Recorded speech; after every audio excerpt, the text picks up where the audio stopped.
Hey, could you stop walking so loud? Huh? Stop walking so loud. I'm trying to make a video here. Oh, okay. What kind of video? You'll see it when it comes out. Oh. Jesus. Being so. What is going on, guys? Welcome back into the channel. Skip from 4-1 here, and today I am going to be ranking my favorite Call of Duty games.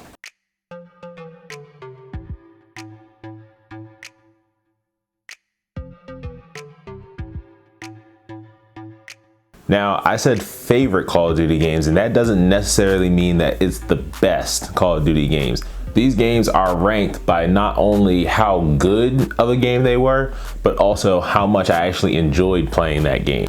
Its ranking can also be influenced on significant life events, or, you know, the game just came out at an important time in my life. Now, in this video, I will only be ranking Call of Duties that I have played or played a significant amount. So there will be no COD 1 through 3, and there won't be World at War, which I did play, but didn't play enough to have an opinion on it. And without further ado, let's get into it.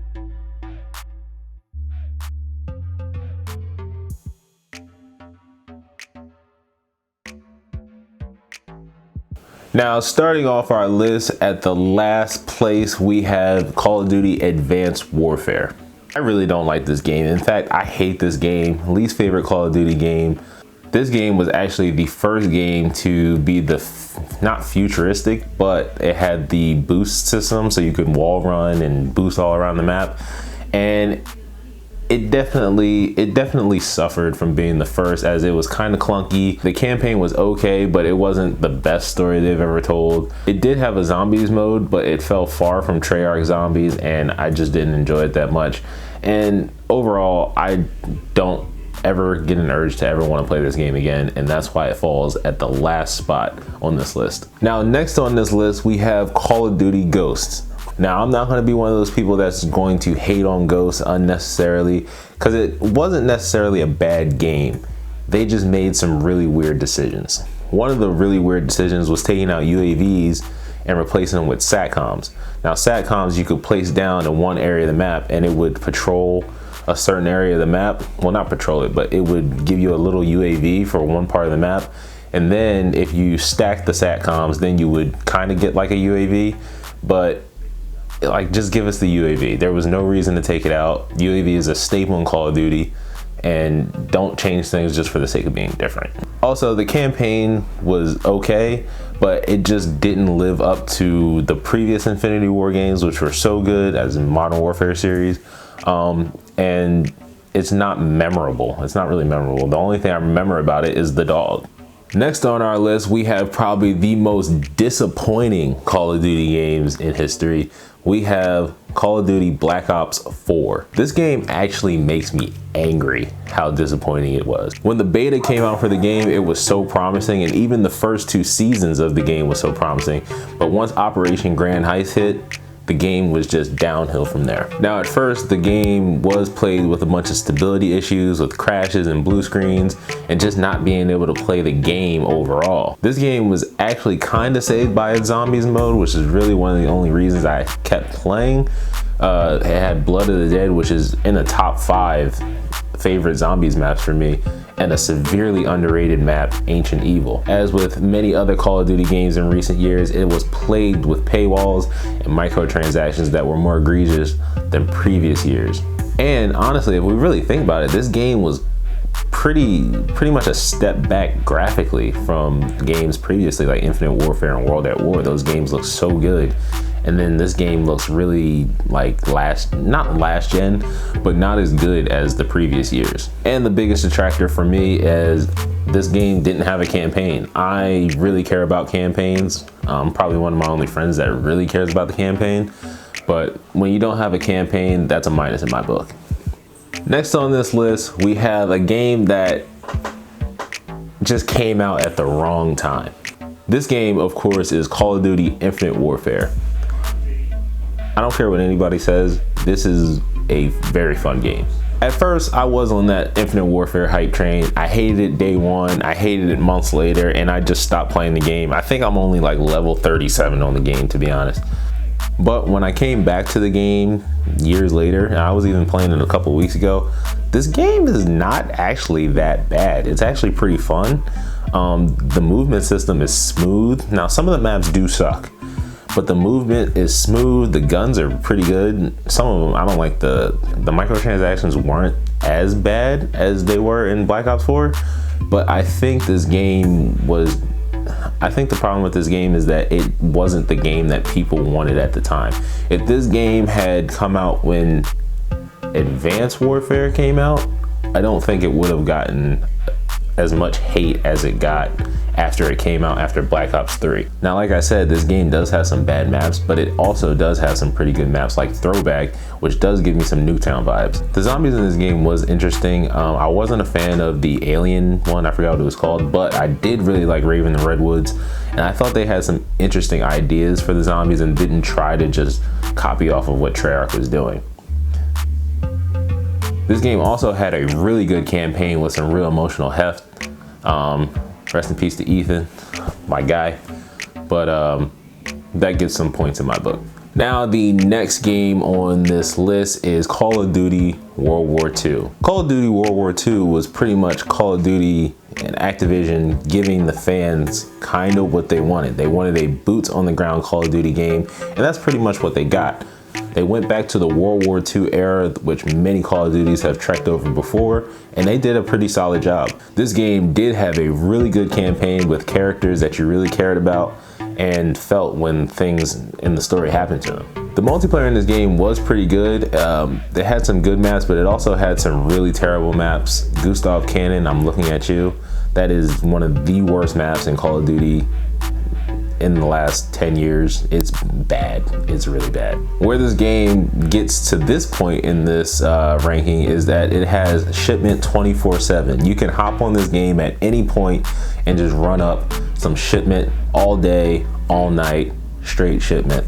And of course, shipment is my favorite map of all time. I love shipment. I can play it for hours. And this game also has the requisitions perk, so noobs like me can get top tier kill streaks. And now this is where we get into the really good part of the list and where some people will have some opinions and disagree with me. Next on the list, we have COD 4 Modern Warfare. This game really set the scene for modern Call of Duty. This was the game that all the other games that followed it are following the formula. This game has one of the best campaigns in Call of Duty history and has a really solid multiplayer. But as it was the first one to come out, it sometimes feels like it lacks a little bit of content. I mean, there's a good amount of guns, but you know, when you're talking about camos and all that other stuff, it really lacks that because it was the first and those games just built upon what it originally created. And I'm not gonna hate it for that, but it just isn't on the top 3 Call of Duty games. Now, next on this list, we have Call of Duty Black Ops 1. Call of Duty Black Ops 1 was really trying to go toe-to-toe with the Modern Warfare series with its campaign. The campaign in this game, featuring Mason and Woods, is one of the best campaigns in Call of Duty history and is very memorable to this day. This game has a really good multiplayer and has some of the most iconic guns and maps to ever be released in Call of Duty. This is the game when I really started to get into zombies, as it had maps like Kino der Toten, Call of the Dead, and Ascension. Next on our list, we have the most current COD, Call of Duty Modern Warfare 2019. This game continues the great legacy of Modern Warfare series and awesome campaigns. This game has a really good multiplayer, and you see a lot of iconic maps like Shipment and Backlot make its return. And as much as it aggravates me and makes me want to punch a hole in the wall, Warzone is a really good addition to the Call of Duty series and is way better than Call of Duty Blackout. And the microtransaction model and the release of content has been one of the best we've seen in recent COD history. When I was making this video, as I said, I was ranking the CODs as best. Then I was like, nah, I'm just gonna rank them as favorite, and because of that, this is where this game falls. And that game is Call of Duty Modern Warfare 2. Now, to a lot of people, Call of Duty Modern Warfare 2 is the best Call of Duty. It's their favorite Call of Duty. Me, it's really good. Best campaign by far, RIP Ghost. This game was just out before I was really a Call of Duty, I'll say Call of Duty head. I wasn't really a Call of Duty head when this came out. I played it, you know, and kind of just what it was. The multiplayer in this game was really good, but as I sucked in and didn't play as much Call of Duty as I play now, I just wasn't really into the COD scene then. Now this is another part of the list that changed while I was making this video. When I originally wrote the video, this used to be the #1 spot. I was thinking about it more, other factors came into it, and this ended up as the 3 spot now, and that is Call of Duty Black Ops 2. Now this game does have my favorite Black Ops campaign.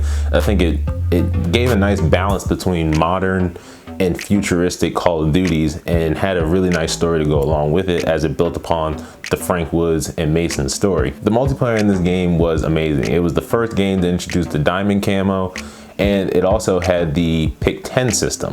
This game also had some really great guns, and it also had some really iconic maps like Nuketown, which made its return. You had Grind, you had Slums, you had Hijack. There's so many great maps in this game. And I hope in the next Black Ops game we see more of them remastered. Now this game also had some really uneven zombies for me, as the first half, you know, with Transit and Die Rise and all those were okay, and then you had Origins and Mob of the Dead, which Mob of the Dead is one of the best maps. A lot of people really like Origins. I hate the mud, but overall it's a good Easter egg. And Mob of the Dead and Origins were the maps that really set us off on that amazing journey that we went on in Black Ops 3 and Black Ops 4. So the next game on our list is a game that holds a very special place in my COD heart, and that is Call of Duty Modern Warfare 3. Now Call of Duty Modern Warfare 3 does have the second best campaign in Call of Duty history for me. Has some great moments like the continuation of Soap and Price's relationship that eventually ends in Soap dying. We have that mission where almost at the end where you're saving the Russian president, and Sandman and Grinch risk their lives to make sure that you guys can escape. Nice set pieces like when you're in France and at the Eiffel Tower and it's just totally destroyed. It's such a good campaign, and if you haven't played it, definitely go back and play it. This game has one of the best multiplayers. It's actually the multiplayer that got me into Call of Duty. I would really like to see it remastered. Apparently Hard Hat is coming back later in season 3 of the newest Call of Duty, and I just want to see Village come back because Village was really my map. And at #1 on this list, you guys can probably already guess what it is because I haven't mentioned it yet. This game was actually further back on the list. I think it was like 4th on the list before, but during the video, like I said, some things had changed and I did a lot of thinking, and this is my favorite Call of Duty. And this Call of Duty is Call of Duty Black Ops 3. Let me get this out of the way first. Call of Duty Black Ops 3, the campaign is horrible. It's awful. I don't even remember what it's about, but I know it sucked. Terrible. I'll remember some guy named Hendrix. And the microtransactions in this game are one of the worst that we've seen, and they only got worse in Black Ops 4. But the supply drops, it's just terrible. Putting the guns in there, like really good guns. But at the same time, while they did do that, they also gave you a lot more opportunities to get those supply drops. When you actually play the game a lot, you get a fair amount of COD points or supply credits. I think that's what they're called. You get a lot of supply credits so you can buy supply drops. You don't have to just use as much money. They have the triple plays, challenges so you can earn them. There's a lot of ways that you can earn them, so it's not that bad. And I've been able to get guns out of the supply drops. Like I've gotten guns out of them. I have DLC weapons. Another thing, the DLC in this map, you hardly ever get to play the DLC maps. I have all the DLC and I never get to play them. I rarely get to play, especially the last DLCs. There are maps that I've never even played in this game. Like never. That's how bad the DLC worked in this game. Now on to the good. This game has by far the best zombies experience in any COD game. Der Eisendrache is the best zombies map to ever be made. Garage Crovey is like top 3 zombies maps to ever be played. It had Zombies Chronicles, which remastered a bunch of really good zombies maps, especially Kino. I love that they did Kino because that's excellent for high rounds, even though I'm not the best zombies player. But remastered a bunch of great zombies maps. Revelations was a really good almost end to the story. We thought it was the end of the story. And the ending kind of got people a little upset, but it made sense once we got to Black Ops 4. The gobblegum system that they put in this game was amazing. The perk system, they added some really good perks like Widow's Wine, which became one of my favorite perks, and I was upset that it wasn't in Black Ops 4. Get an introduction to a character that we thought was going to be a really integral part of the story in Dr. Monty, but overall the zombies experience in this game is unmatched, and I don't think we're ever going to get a zombies experience like that again if we even continue the zombies experience in the next Black Ops game. But going back to the multiplayer, this game is just fun. Like, the movement system to me is perfect. Like, it's better than Infinite Warfare. It's way better than Advanced Warfare. This was, to me, the perfect futuristic COD. The guns were really good, like the Dingo, like using the Dingo all the time, the Weevil. I love the Weevil. It has some really good maps. This game is just, this game is just so good. And to add in that it was out in 2015, 2016, 2017 even, like this game had a really huge life cycle, and they were updating the game even into 2018.